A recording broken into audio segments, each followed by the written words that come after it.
They didn't need daggers in the forum. In Roman politics, the deadliest weapon was one word: woman. Call a man womanly in the wrong place at the wrong time, and you stripped him of his honor, his army, his legitimacy. You didn't just insult him, you turned him into a threat to the state. Opening scene: the political anatomy of an insult. In the gladiatorial arena of Roman politics, rhetoric was a blade sharper than iron. The Romans built their world on patria potestas, the absolute authority of the male head of household, and on that legal scaffold they nailed their idea of power. To be Roman was to be a vir, strong, disciplined, unemotional, and ready to defend the res publica. Anything that suggested softness, molitia, luxuria, effeminatio was more than a personal fault. It was a civic failing. So why did one simple epithet, woman, do so much damage? Because gender in Rome was public currency. Masculinity was not private identity. It was proof of competence. Call a man womanly, and you claimed he had failed the ultimate test: control over himself, his household, and, by extension, the state. The smear condensed complex political anxieties into a single, easily understood signal. It was theater and law in one.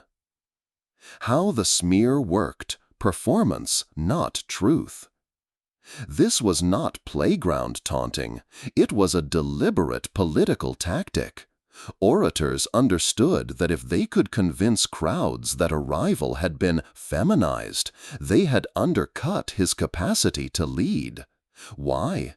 Because leadership in Rome meant visible mastery of words, rituals, troops. Being painted as passive or indulgent meant you couldn't command loyalty. Soldiers follow toughness, not tenderness. Modern scholars, Catherine Edwards, Amy Richland, and others, have shown how systematic this was. The effeminate man wasn't merely different.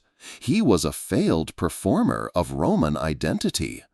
In elite discourse, gender operated like a technical specification. If you failed to meet it, your whole political machine was judged defective. Case study: Julius Caesar, rumor as a political weapon.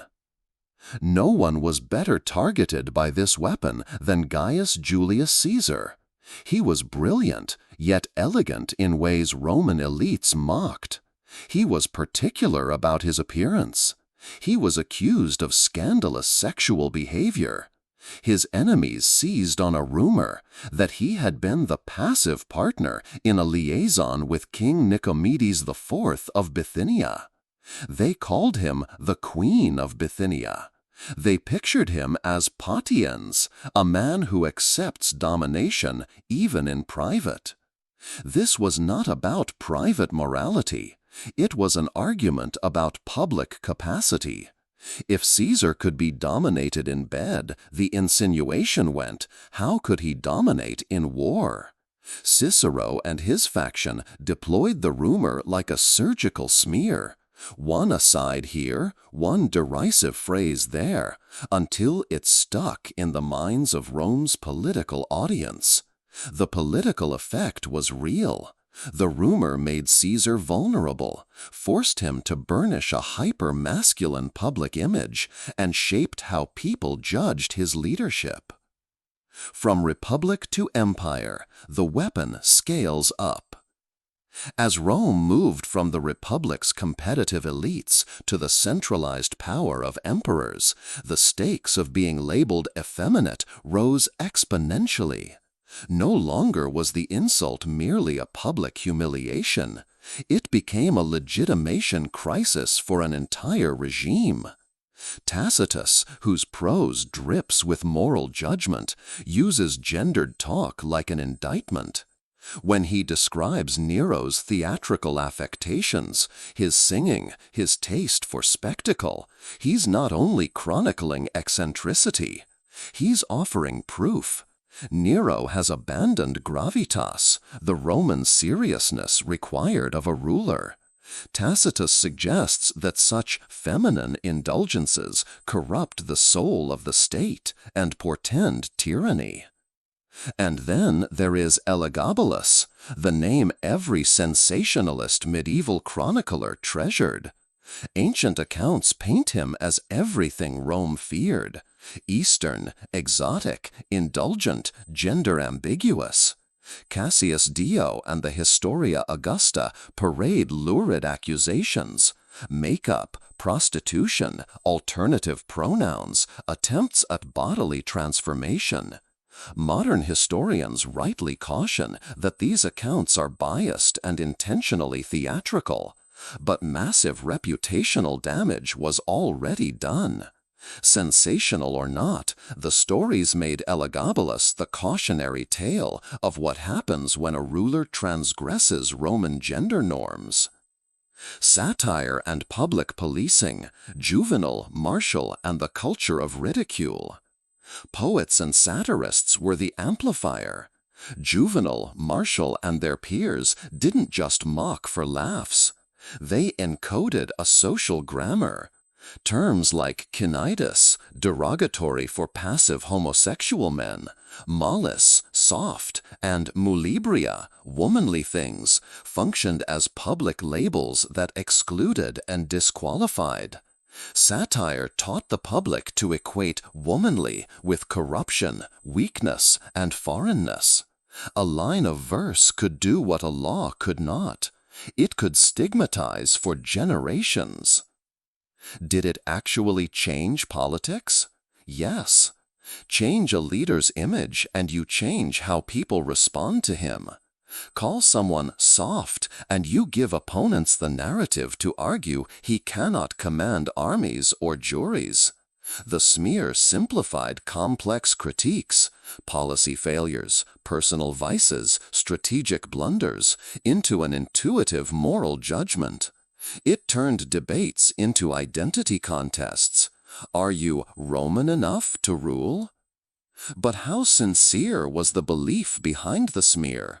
Was everyone convinced that softness equals incompetence? The answer is complex. The rhetoric drew on real anxieties about order and gender, but it was ruthlessly performative. Politicians leaned into it because it worked. They weaponized cultural norms for tactical gain. Modern echoes, a rhetorical relic or a living tactic? Fast forward to our politics. The vocabulary has changed, but the mechanism is eerily familiar. Accuse a rival of being weak, too emotional, or soft, and you've done the modern equivalent of calling him womanly in ancient Rome. The goal is still the same: convert complicated critiques into a simple question of character. That's why phrases like tough on crime or man up resonate in political advertising. They are shorthand for a widely understood gender-coded competence. But context matters. Where societies value stoic, uncompromising leadership, the tactic hits harder. Where citizens prefer empathy, collaboration, and nuance, the smear blunts.